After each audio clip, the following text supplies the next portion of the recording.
Greetings YouTubers, Codaway here, welcome to the channel. Today we're going to do a video on how to build a fidget spinner out of a bicycle jockey wheel. Before we get started, I thought I'd let everybody know we're doing a little giveaway. We're going to be giving away the fidget spinner we're making today. And to be eligible to win, all you need to do is like, comment, and subscribe below. Alright, to get started, we're just going to need a few tools. You're going to need a couple pair of needle nose pliers, a couple of punches possibly. You will need some blue Loctite 245, at least that's what I'm using. You could use the red as well. Let's see, we're also going to need a hammer and Dremel tool. I'm using a drill press as a punch. I'll show you that in a little bit. Alright, some other stuff we're going to need. You're going to need the spinner, the Sprocket spinner. This is actually a bicycle jockey wheel off the back part of a derailleur. They come in different sizes, shapes, different teeth. They call them T10, T13, T11. Obviously how many teeth they have. We're going to need a bearing, and I'm actually replacing the bearing because the bearing that comes with them is not great. I ordered new bearings.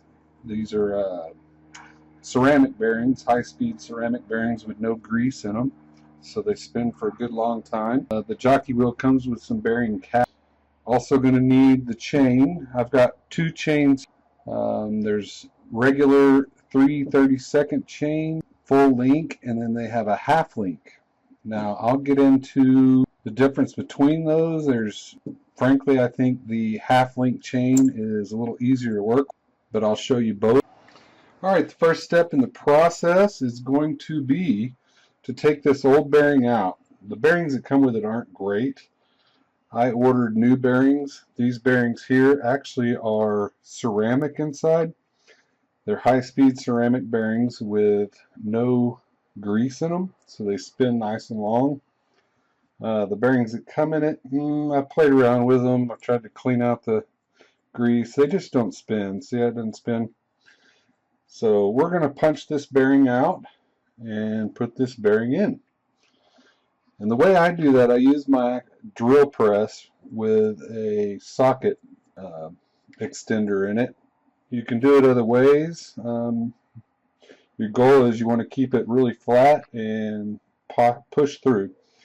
Now when I do this, I always put something rubber or something soft underneath it so it doesn't get scratched up while I'm going for it.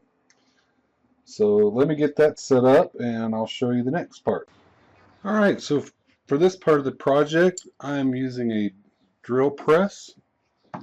Basically, I put in a socket set extender into the drill press, which is about the right size to sit right on top of the bearing. I've also got a little piece of foam here with a hole in it so that when it drops through, it'll go through the hole of the base plate. So we're going to line that up, and we're going to set our bearing on top, or our sprocket on top of the hole. We're going to line up the socket extender using the press. These come out pretty easily. There's not a lot of force involved. It's always good to have the right tool, but in this case there's not a lot of work to get this out of here. So basically you just put a little pressure on it. Make sure you got it lined up correctly so you don't scratch up your sprocket, and just slowly push it through. And there we have it. That popped out the old bearing. And now we're going to reverse that process and put in the new bearing. Alright, now that we have the bearing out, it is time to put the new bearing back in, the ceramic bearing that spins real well. So what we do is line it up on top of there, get it nice and flat on top of the sprocket. See how it's just sitting right on there? And for this, I'll usually use a washer or something flat to set right on top of it, because what you want to do is flush it up. These bearings are exactly the right width for the sprocket. You line it up and then you just gently push it in. Let's see it go down in there, and with the washer on there, it lines it up perfectly with the edge of the sprocket. So when you're done with that, what we have is the bearing lined up. Alright, the next step in the process is going to be to take the chain, and these chains come in long lengths, of course. This happens to be half-link chain, 3/32 half-link chain. Single speed bike chain is 1/8, I believe, and this is 3/32. Hope I'm getting that right. And there's two types of chain. I started out making them with the full length. I don't know if you can see this on the video, but on a full length chain you have one skinny piece and one large wide piece. So it alternates, skinny, wide, skinny, wide. Now when you have an 11 tooth sprocket, you're going to have an odd number, which means when you wrap this chain around it, you're going to end up with two wide pieces or two small pieces. And there's a way around that, and I'll show you how to do it. You have two options. If you use this type of chain, you're going to have to use a Dremel tool, and I'll go through that. Or you can use half-link chain. The difference is the half-link chain actually is a little heavier, it feels like. I think it's a little prettier for the spinners. Problem is it usually costs a little more. So when you use the half-link chain, they actually line up perfectly, because on a half-link chain you can see how it goes from small to large, small to large. All the lengths are identical. So I'm going to do option 1 first, which is going to be the full length chain, and I'll show you how to cut these down.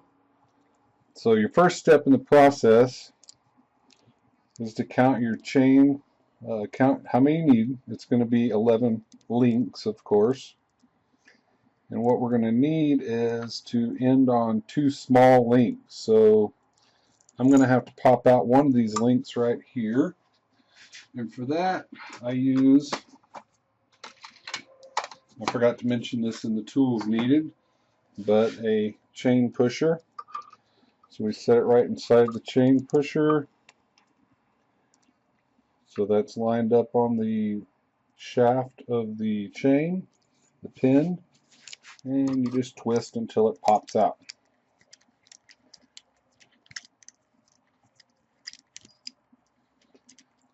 And there's the pin.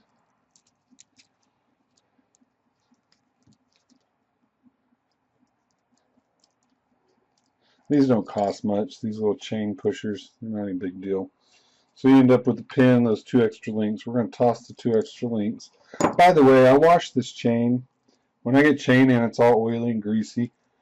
I use some Goo Gone, or you can use alcohol and shake it around in a bucket of alcohol. And then usually I go for the last part, I go back and just use soap and water. And then I dry it real well. That way it's not all oily and greasy and gnarly. So now we need to do the same thing on this end. Let's count our chains around. So we know we need to take off that link. It's 11 links basically. You can count it. But I just wrap it around. So the same thing, we'll pop this one out.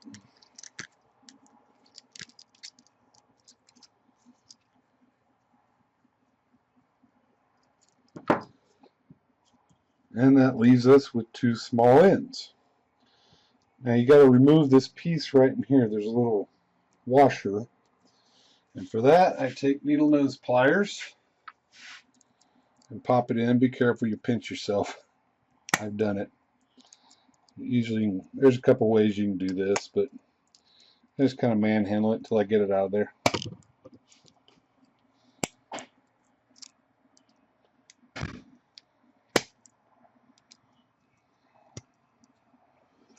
And there's the little washer. Now what I got to do, see these little, there's some guys out there that do it a little different than I do. Everybody's got their techniques, but if you can see on here, there's still inside there is a little piece that we need to get rid of. This is where I take the Dremel tool and I grind that off. So I'm going to pause the camera and get the Dremel tool out, and we'll get back at it. Alright, so now I got my Dremel tool, and on it I have a cutoff wheel. And then I'm also using my rounded needle nose. You can use either one, but I like to use the rounded, makes it a little bit easier.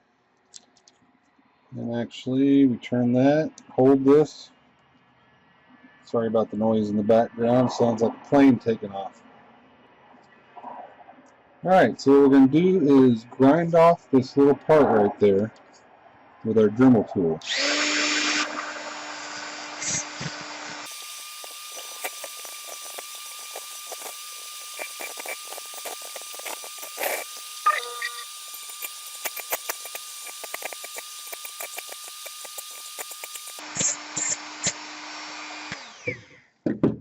Alright, by the way, when you're doing this part, keep your shavings away from your bearings. The bearings do not like these little metal shavings around them.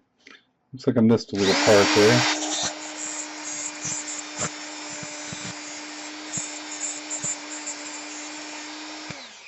Alright, so see how that's flat now? We're going to do the same thing on the other side. And I'm going to pause the camera and get that one done and be right back. Alright, so we got both sides ground off. I don't know if you can see that on the camera, but basically they're smooth on both sides. That way, when you put these together, it's smooth. However, what you have to look at is this doesn't fit, so basically we got to make this one link basically just like the link on a half link, where it goes from big to small. The way I do that is you got to be real careful, you'll just break this sucker right off. What I do is grab it and bend it out just a hair, bend both sides towards the outside. So basically you have that, makes a little V shape. And then I take my needle nose and hold this side and get a little more substantial pair of pliers and bend it again back the other direction.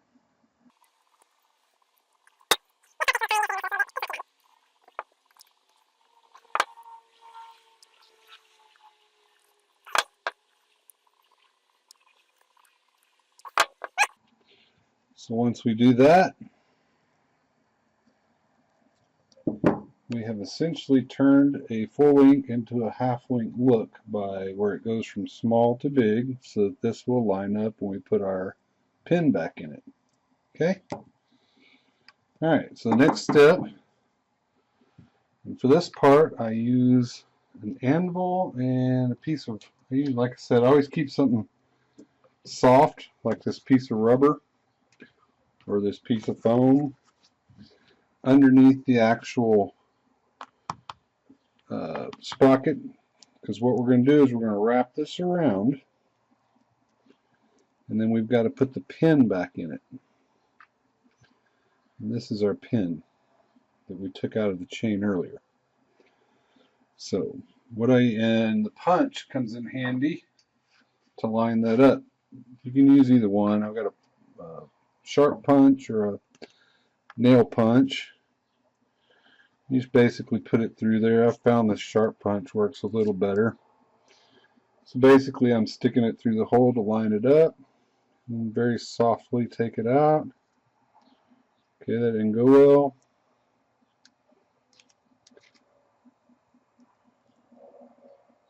At this point you can also squeeze this together a little bit more,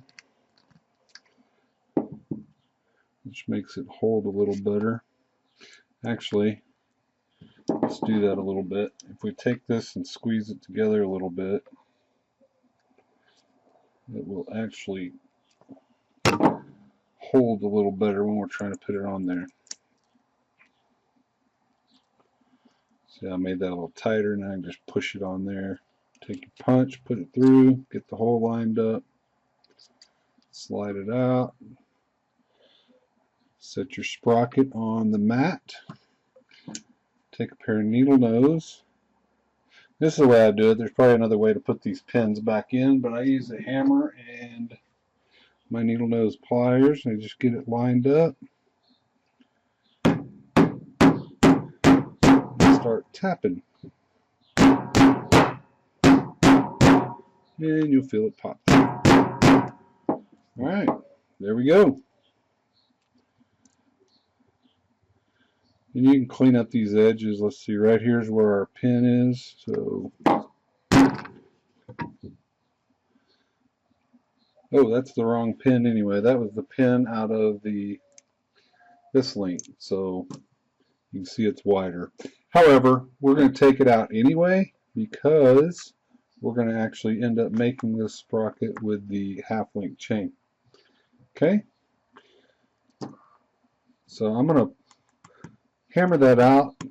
I'm going to turn off the camera and pause for a minute, come back. I'm going to hammer this out and we're going to go back and put on the half-link chain. I just wanted you to see the difference in the two. So let me do that and I'll be right back. Alright, now we're going to go back and put on the half-link chain.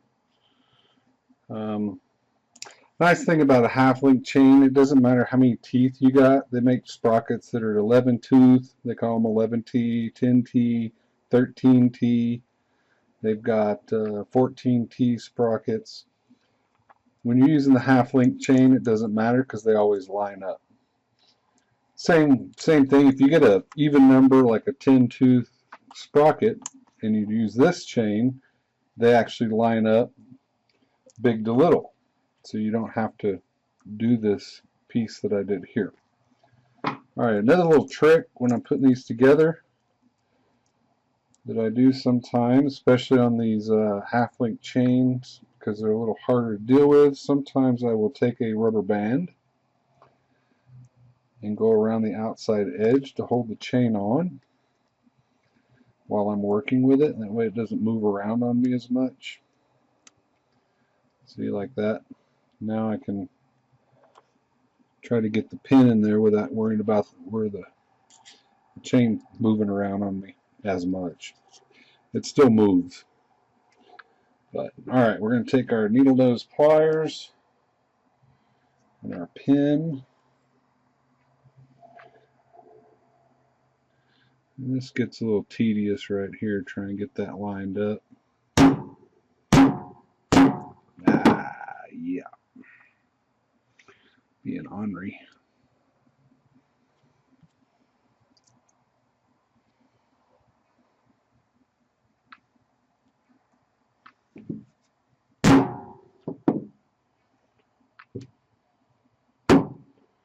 Yeah.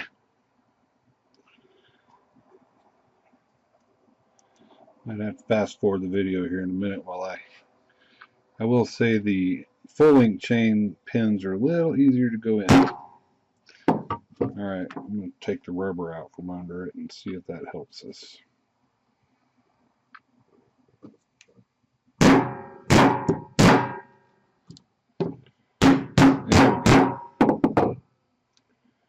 There we go. Got to make sure the bottom's lined up.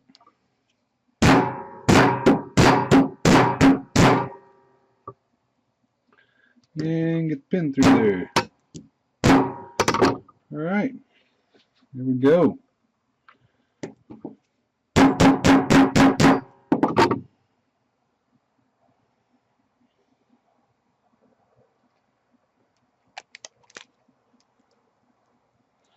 There we have it. There's our spinner. Now there's some guys out there that actually put on the inside of the chain, they'll take a piece of electrical tape and cut it just the size of the chain, just the thickness, so when you wrap it around it doesn't move. I don't necessarily do that. You could also probably find the right size rubber band that you could put on the inside of the chain, and when it goes on the sprocket it'll hold. So there's a number of things you could do. It doesn't bug me to have the movement, frankly. Now our last step in this process is to put on the caps.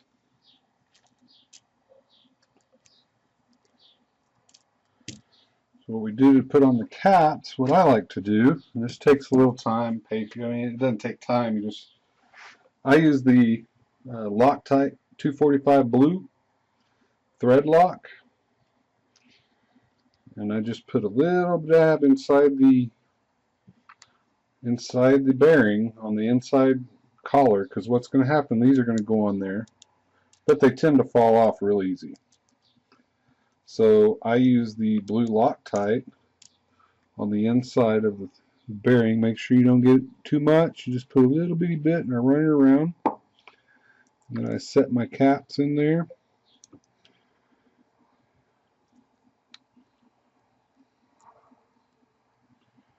Nope, that's going to be ornery.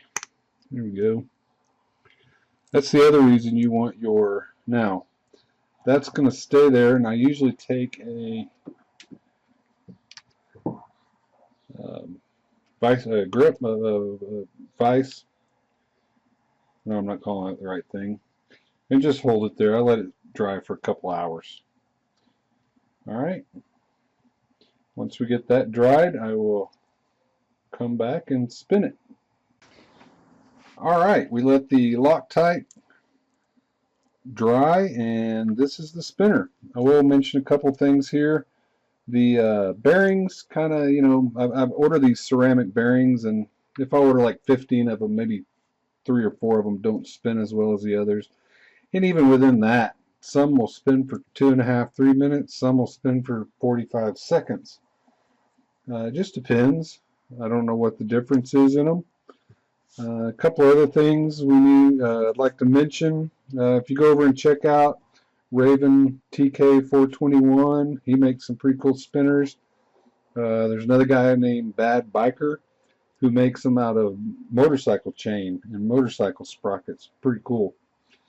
Yeah, the other thing I was going to say, well, I'll try to put in the, I'll do it somewhere in this video, where what type of bearings I'm using, that kind of thing. These sprockets you can get all over the place. You can get them on eBay, Amazon. If you order them in America, you can get them pretty quick. Ones out of China are cheaper, but you're going to wait about 2 months to get them. So anyway, so just remember, I'll be giving this away. Just everybody like, subscribe, comment below. We'll be picking one winner out of everybody to receive this super awesome spinner chain, fidget spinner. Hey, thanks for watching. You guys take care.